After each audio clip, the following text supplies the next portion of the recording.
warahmatullahi wabarakatuh. Perkenalkan, nama saya Selvi Pratiwi dari kelas 5 BTP dengan NIM 42020230043. Di sini saya akan menjelaskan salah satu studi kasus yang ada di perusahaan dengan tema penanganan masalah tanaman sawit.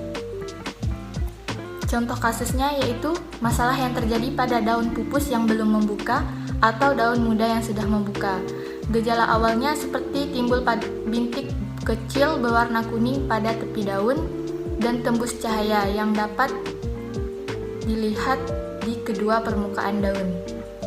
Bercaknya semakin membesar, bentuknya bulat, warnanya lambat laun akan berubah menjadi coklat muda dan pusat bercak mengendap atau melekuk.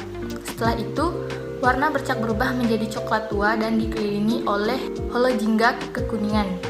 Jumlah tanaman yang terkena penyakit ini sebanyak 100 pohon. Berdasarkan kasus yang telah disebutkan, kasus tersebut merupakan salah satu gejala penyakit pada bercak atau hawar daun pada tanaman kelapa sawit. Bercak tahun ini disebabkan oleh jamur Curvularia, yang dimana penyakit ini selalu terjadi pada fase pembibitan kelapa sawit. Adapun faktor yang dapat mempengaruhi penyakit ini seperti jarak tanam yang terlalu rapat, banyaknya gulma atau inang alternatif dari jamur Curvularia, dan masih banyak lagi faktor penyebab lainnya. Adapun beberapa hal yang perlu diperhatikan untuk mengatasi atau mengendalikan penyakit tersebut agar bisa berkurang bahkan teratasi. Nah, yang pertama yaitu atau sumber daya manusia.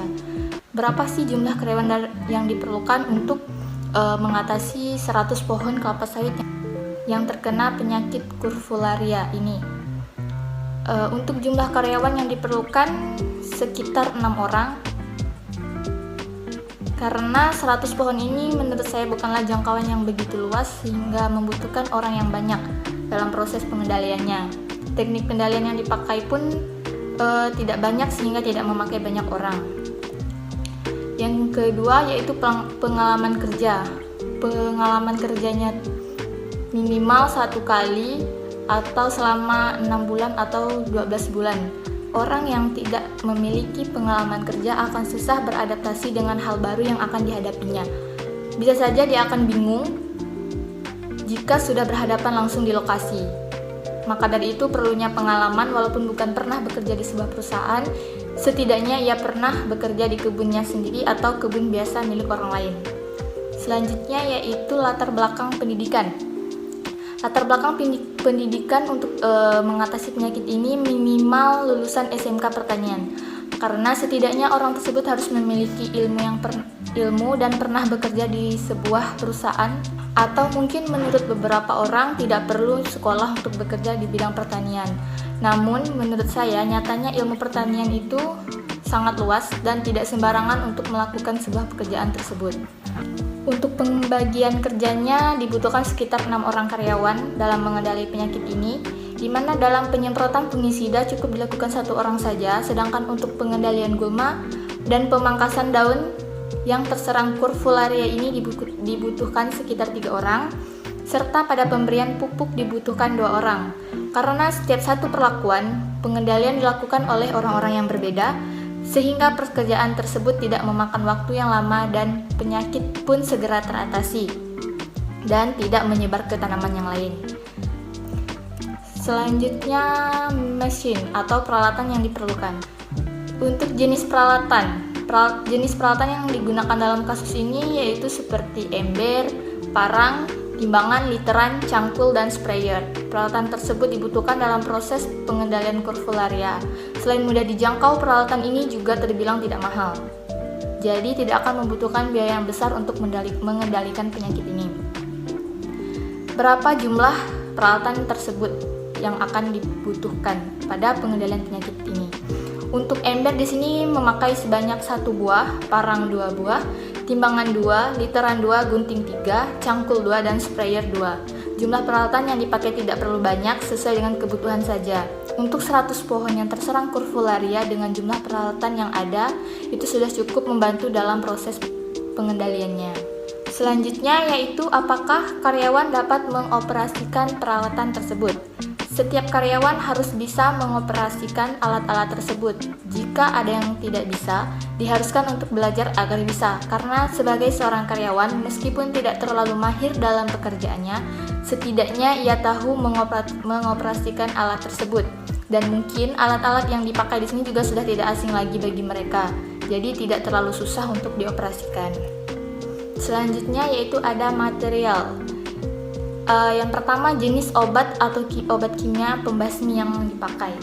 Adapun fungisida yang dipakai yaitu fungisida yang berbahan aktif seperti tembaga osida, difenoconazole, dan propinep. Ketiga bahan aktif fungisida tersebut dipercaya sangat efektif mengendalikan penyakit kurvularia pada tanaman kelapa sawit. Namun di sini juga kita memakai pupuk NPK dan urea dalam proses pengendalian penyakit ini. Salah satu penyebab adanya jamur kurvularia ini yaitu tanaman sawit yang lemah akibat unsur hara dari transplanting shock dapat lebih rentan akan terserang penyakit ini. Oleh karena itu, penyiraman dan pemupukan yang tepat akan sangat mempengaruhi perkembangan penyakit ini. Untuk merek dagang yang dipakai yaitu Amistartop 325SC, Cuprosat 345SC, dan Antracol 70WP. Dari ketiga merek yang dipakai masing-masing memiliki bahan aktif yang sudah saya sebutkan sebelumnya. Berdasarkan bahan aktif itulah memilih merek dagang yang sesuai dengan kebutuhan untuk mengatasi penyakit kurvularia. Pemilihan yang tidak tepat akan berdampak negatif pada tanaman nanti, seperti terganggunya pertumbuhan sawit tersebut dan bisa merugikan produksi nantinya. Untuk penyakit kurvularia pada pembibitan sawit, dosis Amistartop 325SC yang dipakai yaitu 1 sampai 1,5 ml per liter air. Sedangkan Cuprosat 345SC dosisnya 2 ml per liter air, dan yang terakhir yaitu Antracol 70WP dengan dosis 4 gram per liter air. Setiap liter dari larutan fungisida tersebut dapat menyemprot 10 hingga 15 pohon bibit sawit, berarti untuk 100 pohon memerlukan 7 hingga 10 liter larutan fungisida setiap satu kali penyemprotan. Di sini kita memakai dosis sesuai anjuran dan kebutuhan dalam mengendalikan penyakit hawar daun kelapa sawit. Kelebihan dosis fungisida ini akan menyebabkan resistensi patogen atau mikroorganisme parasit menjadi lebih kebal terhadap fungisida. Selanjutnya yaitu metode. Metode yang praktis dan aman serta murah yang digunakan dalam kasus ini seperti menggunakan kultur teknis, yaitu pembibitan dengan jarak tanam setiap bibit tidak kurang dari 90 cm, pemberian pupuk yang berimbang, pembersihan gulma secara berkala, dan juga memangkas daun-daun yang sudah menunjukkan gejala agar tidak terjangkiti ke tanaman yang lain. Untuk pemberian pupuk sendiri dilakukan dengan cara menaburkan saja di area tanaman tersebut dengan cara membenamkannya. Apabila terjadi epidemi, aplikasikan fungisida sesuai anjuran dan lebih baik jika aplikasi fungisida tersebut secara rotasi. Penyemprotan dapat dilakukan setiap 1 hingga 2 minggu sekali setiap pada pagi hari saat tanaman mulai menunjukkan gejala. Selanjutnya momen atau waktu. Yang pertama, lama pengerjaan. Untuk pengendalian gulma dan pemangkasan 100 pohon sawit dengan jumlah 3 pekerja hanya memakan waktu sekitar 2 hari. Namun kegiatan ini terus dilakukan setiap 2-3 bulan sekali. Sedangkan pemberian pupuk dengan 2 orang pekerja maka dibutuhkan waktu 1 hari saja. Nah, untuk pemberian pupuk ini dilakukan setiap 3 hingga 4 kali dalam setahun. Selanjutnya yaitu penyemprotan fungisida. Penyemprotan fungisida dilakukan setiap 1 minggu sekali sesuai dosis anjuran. Jika sudah ada perubahan baik maka bisa dilakukan penyemprotan setiap 2 minggu saja. Time schedule atau pekerjaan. Untuk kegiatan pertama, pengendalian gulma dan pemangkasan cukup dilakukan pada minggu pertama, bulan pertama, dan minggu pertama pada bulan ketiga. Kegiatan yang kedua yaitu pemberian pupuk. Pemberian pupuk ini dilakukan setiap 2 bulan sekali, yaitu pada minggu ketiga. Kegiatan yang ketiga yaitu penyemprotan fungisida. Penyemprotan fungisida ini dapat dilakukan setiap 1 minggu sekali. Namun, jika sudah menunjukkan gejala yang berkurang, maka cukup dilakukan setiap 2 minggu sekali saja. Yang terakhir yaitu money, anggaran dan biaya. Rencana anggaran dan biaya atau RAB dapat dilihat pada tabel.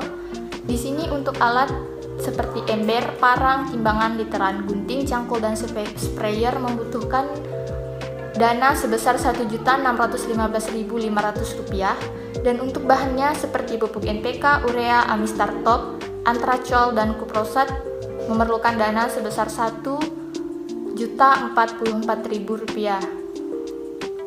Selanjutnya untuk gaji karyawan. Di sini kita gaji karyawan sesuai per hari dan sesuai pekerjaannya. Untuk pembersih gulma gaji per harinya yaitu Rp140.000.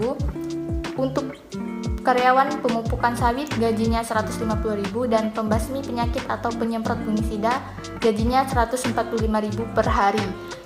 Nah, untuk total dari ketiga gaji karyawan tersebut sebesar Rp865.000 per hari.